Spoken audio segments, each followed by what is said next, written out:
A Reddit user had a space in his yard that was going unused, and since he lived in a more urban area, space is something that is very crucial.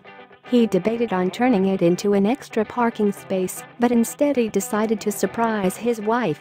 For starters, the space was covered with ivy, so he pulled out the yard tools and got rid of it all. This doesn't even look like the same space with the ivy removed.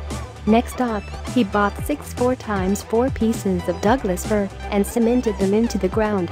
This would be the start of his fence. He added little ledges to the 4x4s so that he could make the fence follow a Venetian blind design. He did this so he could see out of his backyard, but his neighbors would have a hard time seeing in. Another nice thing about the Venetian blind design is that it allows a breeze to come through the space rather than sheltering that out completely. For the horizontal slats, he decided to use cedar, which looks really good in that space.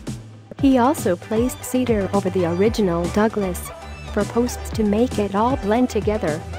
Now that the fence was done, it was time to stain it.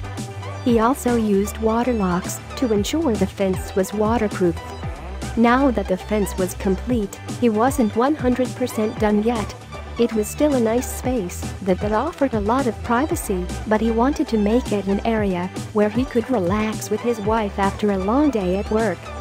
Because he was working with uneven ground, he dug trenches for deck blocks. This made sure the deck he was about to build would be level. He built the deck with more 2x4s. It ended up being quite the entertaining space. Now that the deck boards are all in place, you can tell how big of a project this really was.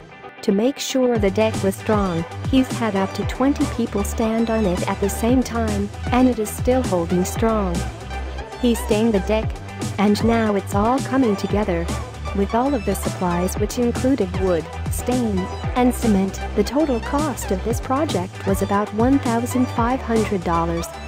This is a lot less than what you would spend if you were to hire someone to complete the same project. His wife was out of town, so he did this while she was gone. She's in for quite the surprise. It's amazing what he did with only $1,500. His home value must have gone up now that he has a very useful space. The sidewalk looks really great too, filled in with little pebbles.